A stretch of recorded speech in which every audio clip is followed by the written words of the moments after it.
학점은행제 쉽게 시작하는 방법!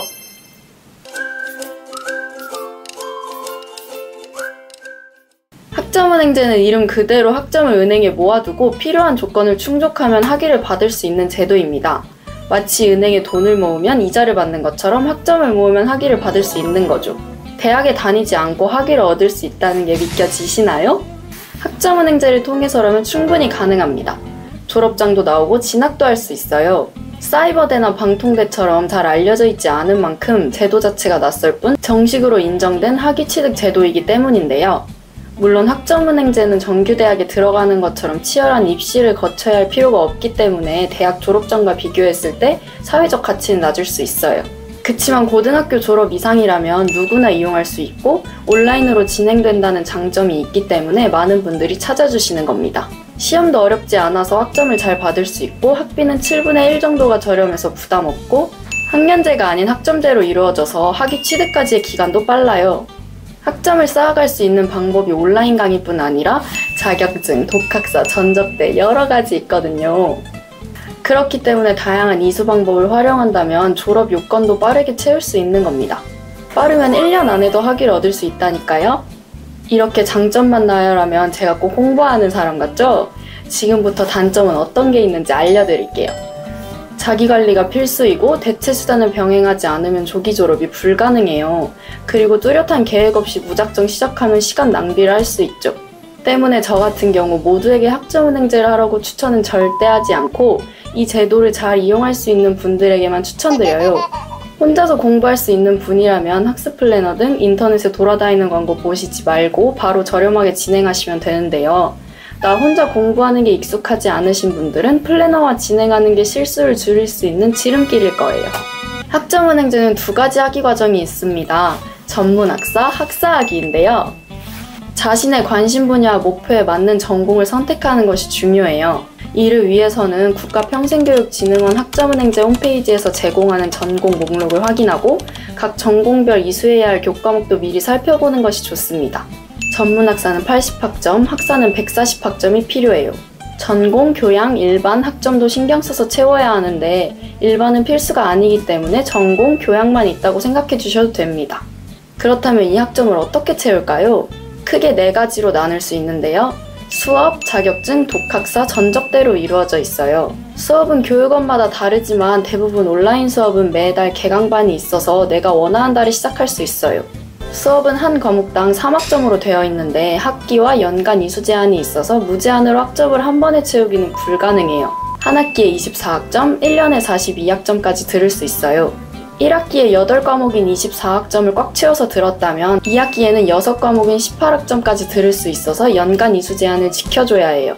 그리고 의무 18학점이 있어서 수업을 6과목 이상은 꼭 들어주셔야 합니다.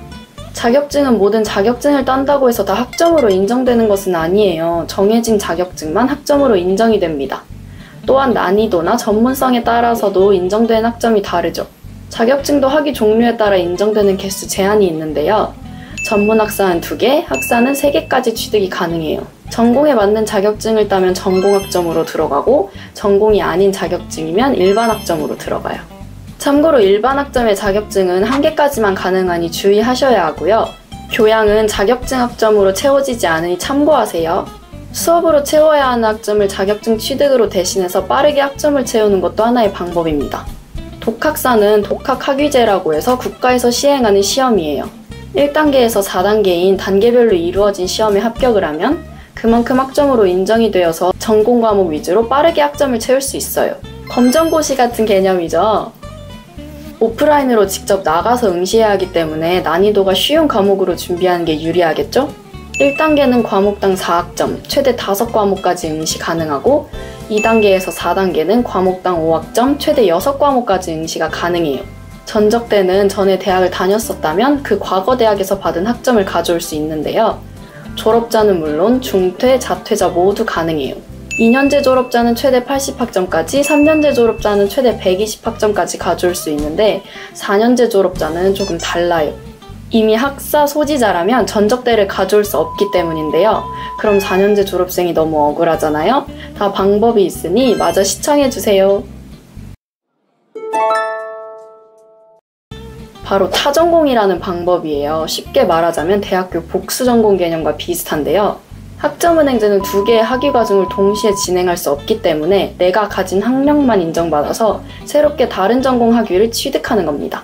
전문학사 타전공은 전공 36학점, 학사 타전공은 전공 48학점, 모두 전공으로 이수하는 과정이에요. 교양이나 일반 학점은 포함되지 않아서 예를 들어 심리학 타전공을 하고 싶으면 심리학 전공 과목을 48학점 이상 들어야 합니다. 타전공 과정에서 전공 자격증은 1개만 인정되는 점 알아주세요. 이렇게 총 4가지의 학점 취득 방법에 대해서 이야기했는데요. 솔직히 학점은행제는 이게 다예요. 이것만 정확히 알고 계셔도 충분합니다. 마지막으로 행정 절차가 있는데요. 학습자 등록, 학점 인정 신청, 학위 신청 이렇게 3가지가 중요한데 사실 이 부분이 많이 어려워서 플래너의 도움을 받는 과정 중 하나인 것 같아요. 정해진 기간 안에 해야 하고 그 기간을 놓치면 학위가 몇 달은 밀려서 내가 예상한 시기에 학위를 얻지 못할 수 있거든요. 학습자 등록은 국가평생교육진흥원 홈페이지에서 온라인으로 간단하게 할 수 있어요. 이 등록을 해야만 내가 나중에 쌓은 학점들이 정식으로 인정되기 시작해요. 학점 인정 신청은 내가 취득한 학점을 인정받는 과정인데요. 온라인으로 제출하고 필요한 서류는 스캔하거나 우편으로 보내면 끝이에요. 이렇게 학습자 등록과 학점 인정 신청 기간은 1월, 4월, 7월, 10월 딱 4번만 가능하니 이때 해주셔야 해요. 학위 신청은 전공 교양 총 학점이 요건을 충족했는지 확인하고 국가평생교육진흥원 홈페이지에서 신청하면 됩니다. 학위 신청 기간은 6월 15일에서 7월 15일에 신청하면 8월 말쯤에 학위를 얻을 수 있고 12월 15일에서 1월 15일에 신청을 하면 2월 말쯤에 학위를 받아볼 수 있습니다. 이렇게 학위 신청까지 진행해 주시면 모든 학점은행제의 과정은 마무리가 됩니다. 학은제를 시작하기 위해 검색해보면 어디서부터 뭘 해야 할지 막막하실 거예요. 과목 선택, 학점 계산, 신청 시기 다 내가 해야 돼? 라는 생각에 혼자 알아보다가 포기하는 분들도 많이 계시죠. 학점은행제는 대학처럼 정해진 커리큘럼이 있는 게 아니라 내가 어떤 과목을 들을지, 몇 학점을 채울지, 언제 신청할지 전부 스스로 계획해서 준비해야 돼요. 이럴 때 도움을 주는 게 바로 저와 같은 학습 플래너예요. 학습 플래너는 개인에게 맞는 커리큘럼을 짜주고 전반적인 학업 가이드를 잡아주는 역할인데요. 자기주도적인 학습이 익숙하지 않거나 어려운 분들에겐 꼭 필요하실 겁니다. 물론 학습 플래너가 있어야만 학점은행제를 할 수 있는 건 아니에요. 혼자 공부해서 계획 세우고 성공하신 분들도 많죠. 제 친구는 자기주도 학습에 도가 튼 사람이라 혼자서도 해내더라고요. 이렇게 학점은행제는 내가 원하는 방식으로 진행할 수 있는 제도이지만 그만큼 계획이 정말 중요합니다. 자유롭고 유연한 제도인 만큼 스스로 계획하고 움직이기엔 어려운 부분도 당연히 생길 수밖에 없을 텐데요. 그럴 땐 학습 플래너의 도움을 받아보는 것도 좋은 선택이에요. 작은 조언 하나가 시간을 아끼고 시행착오를 줄여줄 수 있으니까요. 그럼 이렇게 학점은행제에 대해 소개를 해보았는데요. 더 궁금한 점이 있으시면 더보기란과 고정 댓글 링크로 문의주세요.